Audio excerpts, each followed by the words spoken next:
What's up, everybody? It is Blue Zerker, and today I'm feeling a little blue. Nothing crazy. I just woke up from a nap, so hopefully I won't be yawning nearly as much as I was yesterday. I daylight savings time was last night, and man, is it really annoying just to lose an hour of sleep. Especially I go to work at 6:30 in the morning, so to suddenly have one less hour when you're already kind of tired and got stuck at work late feels really bad. The day starts. At the restaurant I work at, the day starts like a lot slower because of it, but then we get our butt kicked closer to the end when I'm like wrapping up and trying to go. So the last hour of my work day was much more hectic. My printer is also broken, and because the printer is broken, it makes my job even harder. I didn't realize how much more annoying it would be to not have a printer, but I can't like print out my inventory control sheets and other things like that. So suddenly I find that I'm like handwriting a bunch of stuff, and my handwriting is atrocious. It's really bad. I have really, really bad handwriting, and I swear I've like tried to improve it over the years, but it's not good.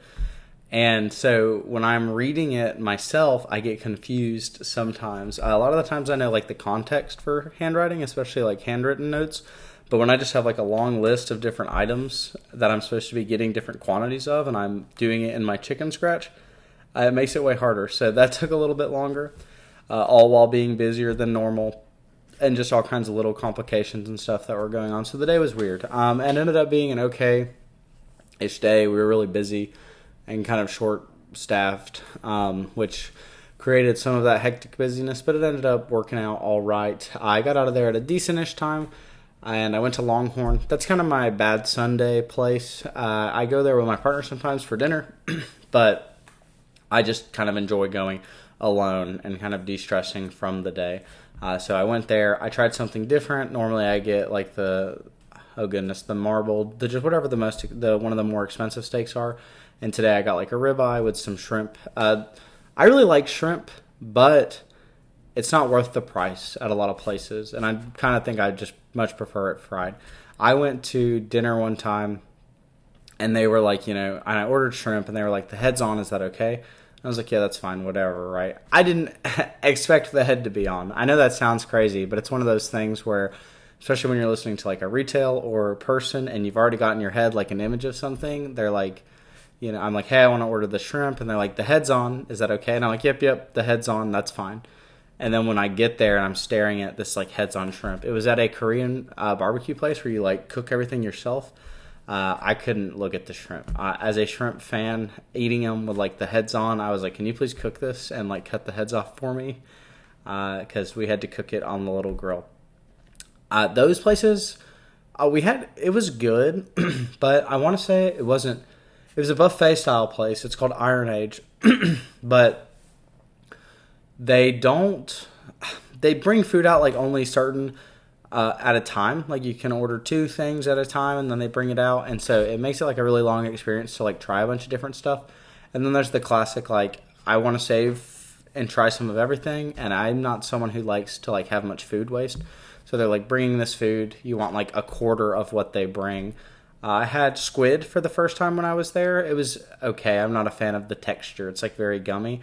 I actually found I preferred like the tentacle with the suction cup more than I preferred the actual just chewy, because like at least with the suction cups you have a little bit more texture. I've never been a big seafood person though. The only seafood I tend to like is like salmon and shrimp, as long as the heads aren't on. So I went to Longhorn. I had this waitress, very nice. I just want like super concise service. Like normally I know what I want to eat, so I want to have someone come up, ask me what I'd like. I tell them what I like, maybe recommend something, and then if it sounds good, I'll take it. And then I did the annoying thing that I find other people do that's annoying, which is also a customer service problem, where I didn't know what side I wanted. So I'm like, hey, what side do you recommend? Like, what's something really popular? And she's like, oh, well, this is popular. And I'm like, what do you like? And she's like, well, this is what I like. But, like, it really just depends on what you like. And I'm like, you're right. I'm going to get neither of those recommendations and get what I originally wanted. It's like, I want to be wooed. I want to be wowed. I thought about it, while I'm sitting there alone at my booth, about how I'm just another person who orders the certain way, even though I find it annoying when I'm on the flip side of it. And I think there's something about like wanting to be sold something in that scenario where you're just kind of filling the space while you're deciding. So, you're mentally going through some stuff, they're recommending some stuff. Maybe, they're giving you like a little bit of a performative element where it's like, oh, I always say this. So like I have certain things that I just specifically always say, the crab rolls are really good. You should order the crab rolls. Or, oh, this is the wing flavor. I used to work at a restaurant where we did a lot of wings. And so when someone calls and you're trying to like hurry up and get to them, because you've got someone standing here, you've got someone on the phone, and they're like, what do you recommend? And I'm like, this kind of wing with this side. It's like an upsell. It's like a popular flavor. This is what's great. What do you eat? That's what I eat. That's what I eat every time I'm here. I don't eat it every time I'm here. I'm here 5 days a week, 6 days a week for a year. I don't eat the same thing every day. I rotate through stuff, but this is what I eat every time is what you tell them, just so they can get away. The chicken where I eat is super good, so I always recommend chicken, even though it's more annoying to cook than like something else. So it's one of those weird, I recommend it and then I go and have to cook it and I'm like rolling my eyes because I'm like, I had to do it this way. I made like an omelet today with a bunch of eggs. Ended up really good. I was rolling my eyes the whole time. I was like, why did they ask for this? They could have done this. They could have done that. And then I finished it and it looked great. And it was just a little bit annoying to get through. But yeah, so I was thinking earlier about, should jump, subjects. I was thinking earlier about like virality and how I was watching a video. It was like super popular. It was like this little ABCs of parenting, and this person going through, and it's like a funny little video.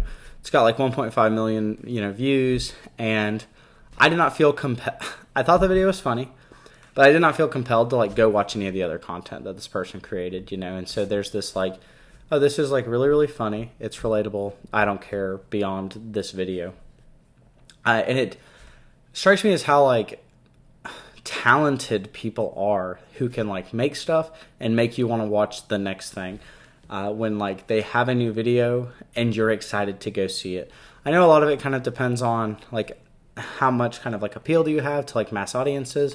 This video is about like parenting and like things we always heard as kids and then things parents say. And so it's got like the universality of like almost everyone has parents who have said something along these lines. I think the N for the alphabet was literally like no, right? How more relatable can you be than to just deny someone something with a no?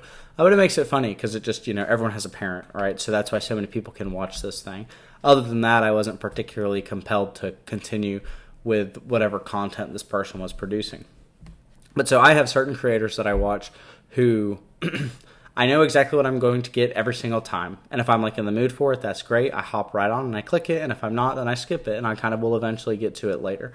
And then I have certain people who like I watch every single upload as soon as it comes up, like almost, without a miss. MBT Yu-Gi-Oh is a guy that I have seen like every single thing that he is in for like years, except for the past 6 months. I've been a little more exclusive when it comes to like some side stuff that's like tangentially related. Like there's a podcast that I find funny but not my favorite thing in the world, so I kind of skip it. I just like the personality of the guy, and so there's something that brings me to him every time. Whereas someone like J Rose is someone who I can kind of bounce into and out of. I'm excited to see a new video if I'm in the mood. But it's just so impressive to anyone, especially I would think in a shorts environment where, you just have to have something that is formulaic enough to be interesting. There's an animating reviewer that I really enjoy. His name's TB Syken. And he does video shorts, and he also does long, bigger, elaborate details on like discussion of shows like Arcane and like specific details and design elements. And I've learned a lot of really cool, interesting design things from watching his channel and watching these shorts. But it's so cool to see someone create something like replicable that they can create for themselves. That's engaging and interesting across the board. They do. TB Syken does these like character reviews of like Pokemon and other franchises and whatnot that are from a super well educated perspective, but also are just engaging.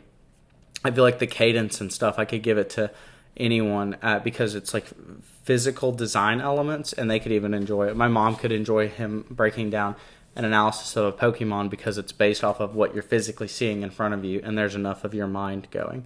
That being said, I don't have any $1 million ideas. I have 10 minutes a day where I like to complain about my day.